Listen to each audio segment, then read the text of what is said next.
تیسرا جو ہمارا موضوع ہے وہ صلح امام حسن کے حوالے سے ہے کہ جہاں پر ہم چاہیں گے انشاءاللہ کہ اگر خدا ہمیں توفیق دے تو ہم اس صلح کی حقیقت کو آپ کے لیے آشکار کریں۔ اس کے لیے جن مبانی کی طرف رجوع کیا گیا ہے وہ بھی میں ساتھ میں عرض کر دوں، کیونکہ اس میں ظاہر ہے کہ ہم اس قابل نہیں ہیں کہ ہم اپنی تحلیل رکھ سکیں۔ اس میں حضرت امام خامنئی دامت ظلہ العالی ان کی 2 کتب اور ان کی تقاریر پہ مشتمل 2 کتب کی طرف رجوع کیا گیا ہے، ایک انسان 250 سالے یعنی 250 سالہ انسان، اور ایک ہم رزمان حسین۔ ان 2 کے اندر جو مطالب آئے اور اس کے علاوہ کچھ سپیچز کے اندر رہبر معظم امام سید علی خامنئی نے جن مطالب کو اور جن فرمائشات کو عرض کیا ہے وہ آپ کی خدمت میں لے کر آئے ہیں۔ صلح امام حسن کو سمجھنے کے لیے سب سے پہلے ہمیں کچھ مقدمہ چاہیے ہوگا۔ اس مقدمے کے طور پہ ہم آپ کی خدمت میں یہ عرض کریں گے کہ اسلام ایک ایسا دین ہے کہ جو مکمل ضابطہ حیات ہے، ایک ایسا مذہب، ایک ایسا قانون ہے کہ جو انسان کی زندگی کے کسی بھی پہلو کو نہیں چھوڑتا۔ بس جب ہم کہتے ہیں کہ انسان کی پوری زندگی، معاشرے کی پوری زندگی، حیات انسانی کے اوپر اگر کسی چیز کا قبضہ ہے تو وہ اسلام ہے، تو بس اسلام کو ہمارے لیے سسٹمز دینے کی ضرورت ہے۔ حکومت کا system, financial system, education system, جتنے سسٹمز آپ سوچ سکتے ہیں جو انسانی معاشرے کو ضرورت ہو، اس کی توقع اسلام سے ہے۔ اسلام نہ کہ یہ کہ رسول اللہ سے سٹارٹ ہوا، وہ اسلام کے جو دین حنیف، جو تمام انبیاء کا دین تھا، اگر آپ اس کی طرف نگاہ کریں اس وسیع معنی کے اندر، تو آپ یہ دیکھیں گے کہ ہمارے پاس ہر دور میں ہر نبی نے ایک ایسا نظام قائم کرنے کی کوشش کی ہے کہ جس کے اندر مؤمنین کے لیے اپنی پروگرس اور اپنی ڈیولپمنٹ، یعنی مادی اور معنوی دونوں ڈیولپمنٹس، اسپریچول اور آپ کی فزیکل ڈیولپمنٹ، ان دونوں کی طرف اقدام کیا جائے۔ بس اگر آپ اس کو دیکھنا شروع کریں تو انقلاب سے دین شروع ہوتا ہے اور نظام پہ جا کر دین کی انتہا ہوتی ہے۔ اب اس کے درمیان جتنے فیزز ہیں اس کے اندر دین کار فرما ہے۔ رسول اللہ صلی اللہ علیہ وسلم کی اگر آپ زندگی اور حیات مبارکہ کا بھی مطالعہ کریں تو آپ یہ دیکھیں گے کہ رسول اللہ صلی اللہ علیہ وسلم سب سے پہلے انقلاب لے کے آئے، فکری انقلاب لے کے آئے، وہ انقلاب کے جس کی بنیاد توحید تھی، وہ انقلاب کے جس کے اندر کہا گیا کہ خداوند متعال کے علاوہ کوئی بھی عبادت کے لائق نہیں ہے، کوئی بھی پرستش کے لائق نہیں ہے، کسی کی بھی اتھارٹی کو نہیں تسلیم کیا جا سکتا۔ یہ رسول اللہ کے انقلاب کی بنیاد تھی۔ جب یہ انقلاب آتا ہے تو آپ دیکھیے کہ رسول اللہ انقلاب کو تحریک میں بدلتے ہیں، اور یہ فیزز آپ ذہن میں رکھتے جائیے گا، کیونکہ یہ ہمارے پاس جب سمٹ کے آئیں گے تو ہم امام حسن علیہ السلام کی صلح کی اچھی تحلیل کر پائیں گے۔ سب سے پہلے آپ انقلاب لے کے آئے رسول اللہ صلی اللہ علیہ وسلم۔ یہ انقلاب ایک تحریک کی شکل اختیار کیا، اور یہ تحریک حکومت اسلامی جو پیغمبر اسلام کی قائم کردہ، خود بنفس نفیس قائم کردہ پہلی حکومت کے جو مدینہ کے اندر رسول اللہ نے امپلیمنٹ کی، وہ سب سے پہلی حکومت تھی کہ جس کو ہم حکومت اسلامی کا عنوان دے پائیں گے رسول اللہ اور ان کے بعد۔ انقلاب سے تحریک، تحریک سے حکومت، اور یہ جو نظام اسلامی رسول اللہ صلی اللہ علیہ وسلم نے کریٹ کیا، آپ اس کے پھل دیکھیے کہ آج دنیا کے اندر جو مسلمان ہیں یہ اس نظام کی آؤٹ پٹ ہے۔ جو ائمہ علیہم السلام کے باوفا اصحاب تھے وہ اس نظام کی آؤٹ پٹ ہے۔ آج بھی اگر ہم دیکھتے ہیں کہ وہ مومنین، وہ علماء، وہ فقہاء، وہ مراجع، یہ سب اس نظام کی آؤٹ پٹ ہیں۔ آؤٹ پٹ دینا ایک سسٹم کا کام ہوتا ہے، اور رسول اللہ نے وہ سسٹم قائم کیا۔ امام حسن علیہ السلام کے دور میں آنے سے پہلے امیر المؤمنین علیہ السلام کے دور میں بھی آپ دیکھیے کہ جب رسول اللہ صلی اللہ علیہ وسلم کی رحلت ہوئی تو امام علی علیہ السلام کے پاس ظاہری حکومت اور خلافت نہیں آئی۔ جو الہی منصب تھا وہ اپنی جگہ موجود تھا، لیکن جو ظاہری خلافت اور وہ authority to exercise his role, وہ امام علی علیہ السلام کے پاس نہیں آیا۔ اب امام علی علیہ السلام یہاں پر کیا کرتے؟ امام نے جب حکومت اسلامی اور نظام اسلامی کی دسترسی حاصل نہیں کر سکے تو امام نے اس کو ایک تحریک اور ایک موومنٹ میں بدل دیا۔ وہ جو ہم نے آپ کو تھوڑی دیر پہلے کہا تھا کہ 25 سالہ امام کا جو دور تھا وہ خاموشی اور سکوت نہیں تھا، بلکہ وہ یہ دور تھا کہ جہاں پر امام نے اس موومنٹ کا آغاز کر دیا، جس کے بہت سارے شواہد ہیں جو کہ خود موضوع ہے جس پہ ہم بات کر سکتے ہیں۔ امام نے اس الہی موومنٹ کا آغاز کر دیا کہ جس کے نتیجے میں حکومت اسلامی تک پہنچا جا سکے۔ امام علی علیہ السلام کو جو ظاہری خلافت ملی، اور کچھ روایات کے مطابق 4 سال، کچھ کے مطابق 5 سال، کچھ کے مطابق 4.5 سال جو امام نے رول کیا، امام کی اتھارٹی تھی، امام بے عنوان خلیفۃ اللہ اس مسند خلافت پر موجود تھے۔ اس کے بعد امام حسن علیہ السلام کے پاس جو 6 مہینے کی خلافت آئی، پھر کیا ہوا؟ دوبارہ وہی مسئلہ ہوا۔ 6 مہینے کے بعد حالات ایسے کریٹ کر دیے گئے کہ جہاں پر حکومت ڈیزالو ہو گئی اور امام نے دوبارہ سے ایک تحریک کا آغاز کیا۔ بس ہمارے پاس اہل بیت علیہ السلام کی سیرت میں ایک چیز بہت کلیئر نظر آ رہی ہے، وہ یہ کہ جب بھی حکومت ہاتھ میں نہ ہو معصوم امام کے، تو اس وقت ایسا نہیں ہے کہ ہر چیز کو تعطیل کر دیا جائے اور ہر چیز کو چھٹی کروا دیا جائے۔ اس وقت اس حکومت کی جائے گزین اور اس کا ریپلیسمنٹ، اس کا متبادل، وہ ایک ایسی موومنٹ ہوتی تھی کہ جو دوبارہ اس حکومت کے حصول کے لیے اقدام کرتی تھی۔ بس دقیقاً یہی کام امام حسن علیہ السلام نے کیا۔ اور اگر آپ صلح کو سمجھنا چاہتے ہیں تو امام حسن علیہ السلام نے صلح کے ذریعے کیا کیا؟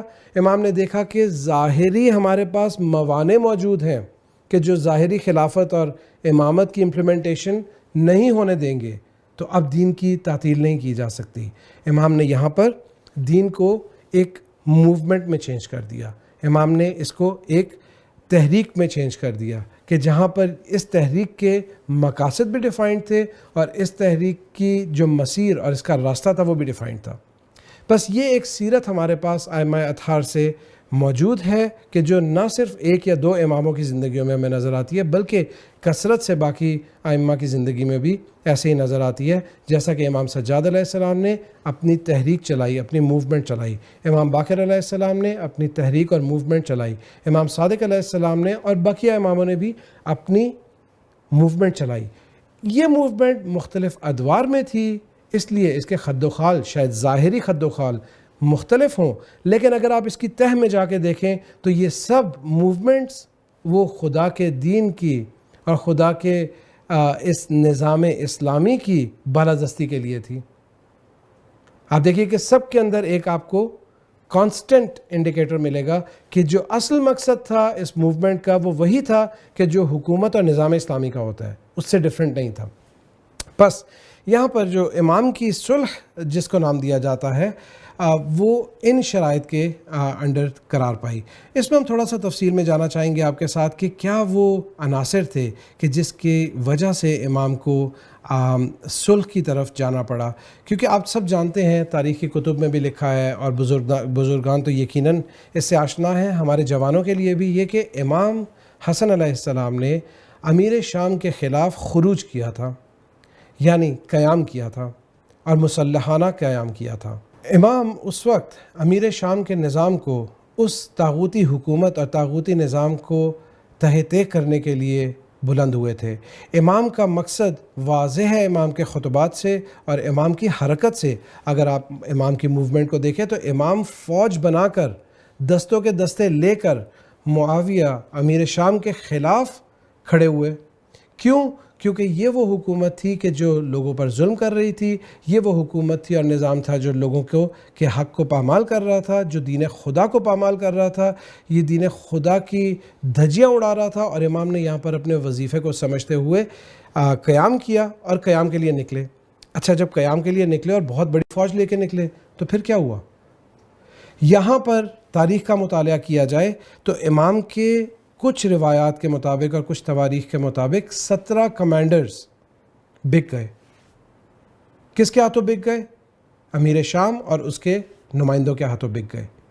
کس طرح سے بک گئے؟ کسی کو پیسے کا لالچ دیا گیا، کسی کو کسی پوسٹ کا، کسی عہدے کا لالچ دیا گیا، کسی کو منصب کا لالچ دیا گیا، کسی کو خواتین کے حوالے سے اکسایا گیا، اور اس طرح سے بہت سارے مختلف لالچ، اور کسی کو ڈرا دھمکا کر امام حسن علیہ السلام سے جدا کر دیا گیا اور امام کو تنہا کرنے کی پوری کوشش کی گئی۔ یہ جب کمانڈرز بکتے تھے، اگر آپ تاریخ کا مطالعہ کریں تو بہت انٹرسٹنگ ہے کہ ایسا نہیں ہے کہ وہ کمانڈر صرف چلا جاتا تھا، کیمپ چینج کرتا تھا، ان کمانڈرز کے پیچھے پوری بٹالین ہوتی تھی۔ جیسا کہ آپ جانتے ہیں کہ اس وقت قبائلی نظام پایا جاتا تھا، اس قبائلی نظام کے جو ہیڈز تھے بہت سارے کیسز میں وہ کمانڈرز تھے۔ جب وہ امام کا ساتھ چھوڑ کے سائڈ پہ ہوئے تو ایسا نہیں تھا کہ ان کا قبیلہ وہیں رک گیا، وہ بھی چھوڑ کے چلے گئے۔ اگر آپ دیکھیں تاریخ کا مطالعہ کریں تو امام حسن علیہ السلام اپنی فوج کے ساتھ جب مسلح پہ نماز پڑھ رہے ہیں تو امام کے پاؤں کے نیچے سے مسلح کھینچ لیا جاتا ہے، جو ہم نے پہلے کہا کہ بے وفا امت اور بے وفا اصحاب، وہ اس طرف اشارہ ہے۔ اب ان سب چیزوں کی تفصیلات ہے جس میں اس وقت دامن وقت میں گنجائش نہیں ہے کہ جایا جا سکے۔ ایک روایت کے مطابق امام کے اوپر ان کے کیمپ کے اندر حملہ ہوتا ہے اور امام کی ران کے اوپر خنجر سے زخم لگا دیا جاتا ہے۔ اس قسم کی فوج لے کے امام حسن علیہ السلام خروج کیے ہوئے تھے۔ اب جب دیکھا کہ یہ میری فوج یہ ساتھ دینے کے لیے تیار نہیں ہے اور دوسری طرف سے جو دشمن ہے اس کا نفوذ اتنا زیادہ ہو چکا ہے میری فوج کے اندر اور میرے لوگ اس کے پروپیگنڈا کے شکار ہو چکے ہیں، تو امام نے یہاں پر دیکھا کہ میرے پاس کیا کیا آپشنز ہیں، جن میں سے ایک آپشن صلح تھی، اور اس صلح کو ہم مزید کھولیں گے کیونکہ ہم یہ نہیں سمجھتے کہ صلح کا ورڈ جس طرح سے ہم اپنی عام فہم گفتگو میں یوز کرتے ہیں، صلح و صفائی، یہ صلح و صفائی کے معنی میں نہیں تھی۔ اس صلح کو ہمارے پاس جو ہمارے بزرگان نے کہا ہے وہ یا تو ایک ایسا کانٹریکٹ تھا، ایک معاہدہ تھا جس کی شرائط لکھی گئی تھی، جیسا کہ آپ کو معلوم ہے کہ اس صلح کے پیچھے پوری کی پوری شرائط کا ایک مجموعہ موجود تھا جو امام حسن علیہ السلام نے تدوین کی۔ دوسرا یہ کہ کچھ ہمارے علماء نے، کچھ بزرگان نے اس کو معاندہ کا نام دیا ہے۔ معاندہ یعنی سیز فائر۔ سیز فائر کا مطلب یہ کبھی بھی نہیں ہوتا کہ آپ دونوں پارٹیز اب آپس میں ایک ہو گئی ہیں، آپ کی دوستی ہو گئی ہے، آپ کا اختلاف ختم ہو گیا ہے۔ جیسے آپ کو مثال دیں، جب اسرائیل نے حملہ کیا لبنان کے اوپر، تو اس نامشروع اینٹی کے حملے کرنے کے بعد جب حزب اللہ نے ریٹیلیٹ کیا اور ان کو شکست سے دوچار کیا، تو اب یہ کہنے لگے کہ ہم سے سیز فائر کیجئے۔ ٹھیک ہے، یہ سیز فائر جنگ بندی کے معنی میں ہے، نہ کہ صلح کے معنی میں۔ دوستی تو آج تک نہیں ہوئی۔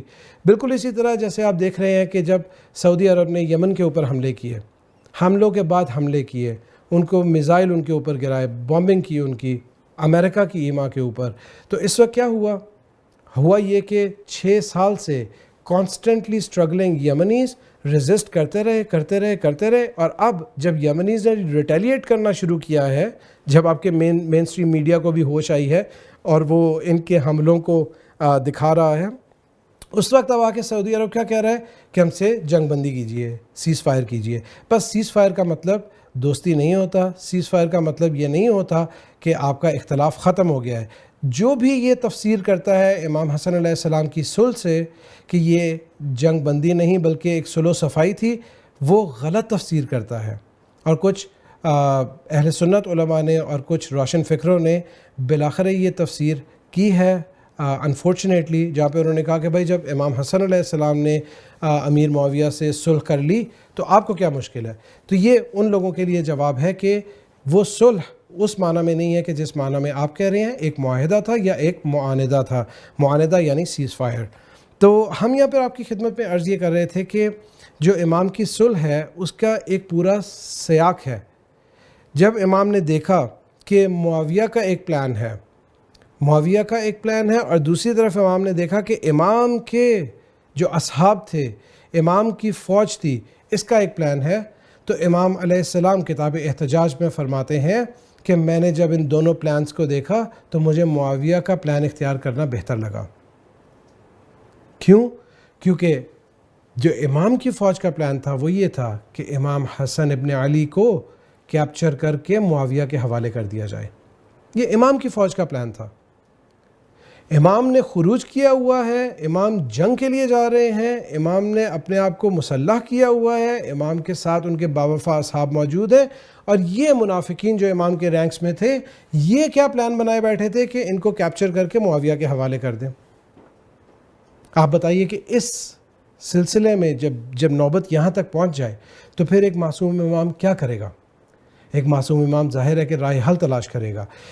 یہاں پر امام حسن علیہ السلام فرماتے ہیں کہ ایک معاویہ کا پلان تھا، ایک میرے اصحاب کا پلان تھا، اور جب میں نے دونوں پلانز کو دیکھا تو مجھے معاویہ کا پلان بہتر لگا۔ معاویہ کا کیا پلان تھا؟ معاویہ کا یہ پلان تھا کہ میں ان کو اس حالت میں لے کے آ جاؤں کہ جہاں پر یہ حکومت اسلامی کی اسٹیبلشمنٹ اس سے باز آ جائیں، کہ اس کے لیے اقدام نہ کریں۔ یہ معاویہ کا پلان تھا، اور یہی امام نے بہتر پلان سمجھا کہ اس وقت ہم اس نظام اسلامی اور حکومت اسلامی کو قائم کرنے کے بجائے اس موومنٹ کو ایک سٹیپ پیچھے لے جا کے دوبارہ موومنٹ میں چینج کر دیتے ہیں، تاکہ ہم لمبی مدت کی جنگ کر کے اپنے اس نظام کو قائم کر پائیں۔ بس یہ صلح کی ایک تفسیر ہے کہ جو ہمارے بزرگان نے کی، اور جو امام خامنہئی جیسے ہستیاں موجود ہیں ہمارے پاس، انہوں نے ہمارے پاس یہ تفسیر کر کے ہمیں دی کہ یہ امام کی صلح کی اصلیت تھی۔ اور اگر آپ ان شرائط کو بھی پڑھیں جو امام حسن علیہ السلام اور امیر شام کے درمیان لکھی گئیں، تو آپ کے لیے واضح ہوگا کہ امام حسن علیہ السلام نے اپنی ٹرمز کے اوپر یہ معاہدہ کیا اور یہ معاندہ کیا۔